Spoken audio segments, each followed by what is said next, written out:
Hey everyone, how's it going?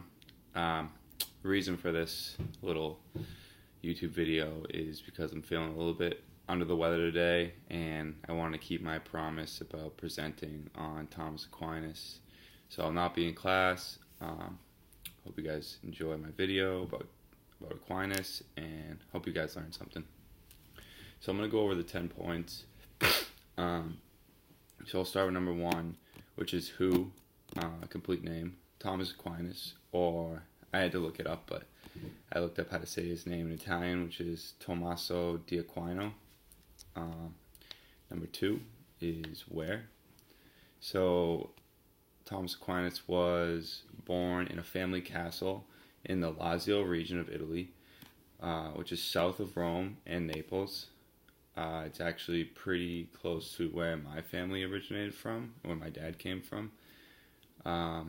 I'm a little bit northeast of him, but it's not too long of a trip to the town. The town's name is Roccasecca.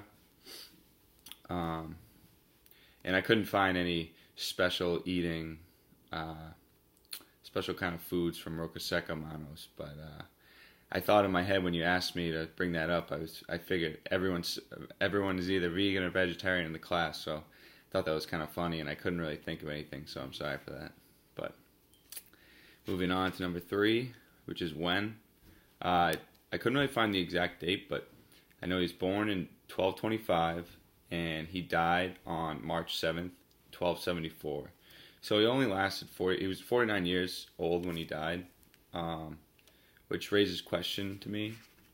I did some other research, which I will get into, about his end years, and I thought it was interesting that he died at 49, and with the information I heard about God and his last couple of years without writing and things like that. So number 4 is what? His job or career. So Thomas Aquinas was many things. He was a student, he was a scholar, he was a teacher, but for a lot of his life he was a student and a scholar. So I have some notes here. In his early life, he trained with the Benedictine monks at Monte Cassino, which was east of where he lived. They were Dominican monks, so when you look up his nationality, you might see that it might say on a Google search or Wikipedia that he's Dominican and Italian. He went to go study with them when he was 19 years old, I believe.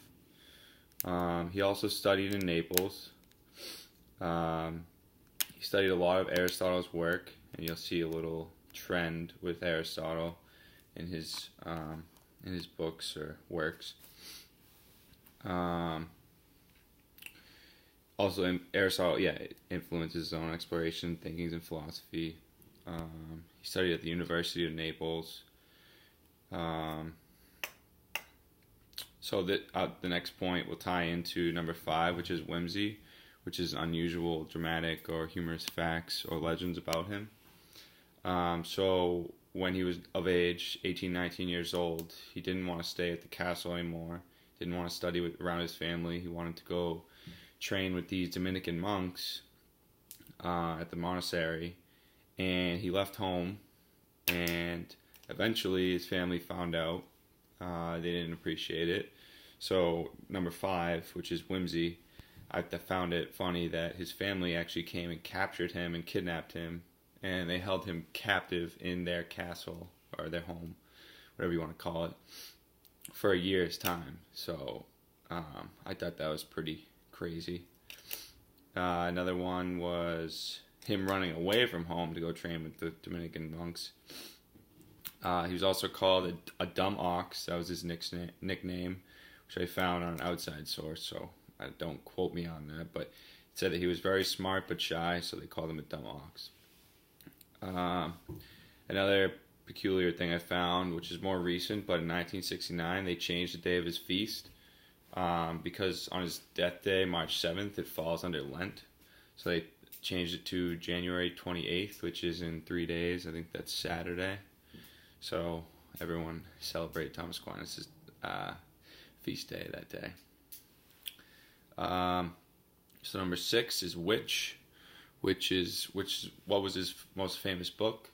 I actually going through the ethics course with Manos. We went through which is his famous book or work, is Summa Theologica, which I can never pronounce right, but I never really knew what it meant all throughout ethics course, and I had to look it up so I could tell you guys. And it's just a treatise on theology, which is just it's pretty bland. It's just a book on theology, but it's really much more than that. If you guys, I hope you guys went through it.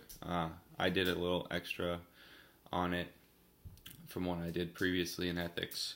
I also found another one of his books that was pretty popular that I didn't really go through that much, was the Summa Contra Gentiles.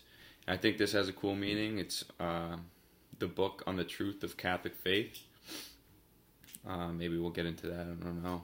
But moving on, number 7, why? So the question is, he asked, why he asked the questions he did. So this one I kind of had a little trouble with, but I related it to his work. If you look at the Summa Theologica, and if you guys read the tips on reading Aquinas that Manos gave us, so he starts all of his works with a question. For example, in one of the articles on ignorance, he'll ask whether ignorance is a sin, and then you'll go through all the points, and then he'll do on the contrary, and then you'll go through the other side of the story. It's all on there. I don't have it up right now, but another one was, Manos asked me to use ignorance and synderesis. So another one was whether synderesis is a special power of the soul distinct from others. Trying to read these notes.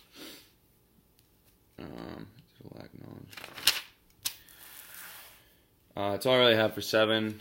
I think I didn't do that great of a job of answering that one. It's definitely a question I would have had for you guys in class today if I was there. Number 8, historical situation and problem he addressed in dialogue with previous philosophers. So he really devoted his life to traveling, speaking, preaching, writing, teaching, all these ideas he had of philosophy and theology.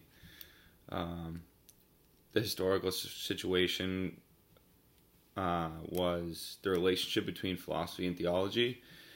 During those times, I think the true, not meaning, but point of what he was trying to do was unite all the problems that were going on through the church, or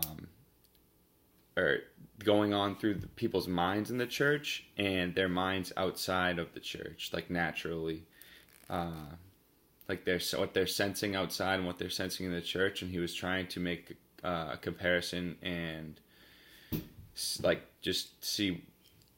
It's hard to explain on this video as I'm looking at myself, but I think he was just trying to combine them and see what people thought.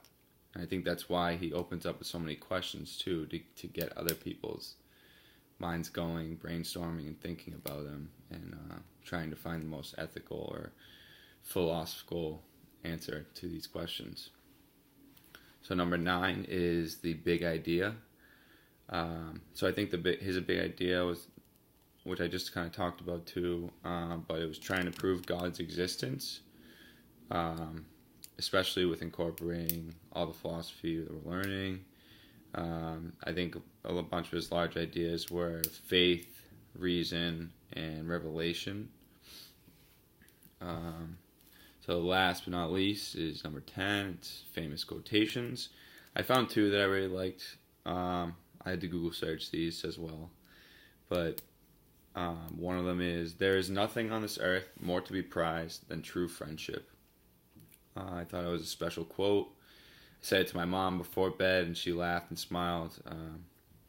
But it's true. It's a great quote. Friendship can bring so many different qualities into your life.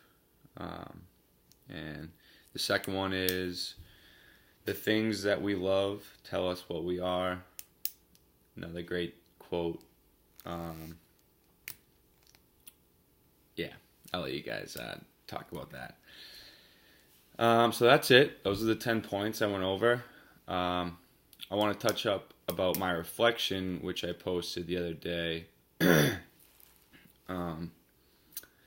I brought up a point that during my research, I found out that a couple years before Aquinas died, so probably when he was around 46, 47, 48 years old, he stopped writing. So this was not in our introductory in the reading for Thomas Aquinas. It was kind of my own little research, and I found it in multiple accounts that they said he had a revelation with God. I think he was in the church, and God, I think the crucifix or some power was talking to him and telling him that he did a great job in writing and having all these ideas and theories and spreading them throughout the world through books, and almost to the point where this God or whoever said this to him told him to stop, and he said, and Thomas Aquinas said, "Thank you, this and that." I don't know if you guys want to take a minute to talk about that or research it, or maybe we could talk about it next week, but I wasn't sure and I didn't know how credible the source was, but I thought that was kind of cool in that in which he did stop writing for those last couple of years before he died. Really an incredible story, incredible guy. Love that he's Italian. Yeah, that's pretty much all I got. Sorry I can't be in class with you guys today. Hope you have a good class. Hope you guys don't get sick like me. Probably be skipping work tomorrow. Make sure I rest up. So, thanks for watching. Have a great class. Bye.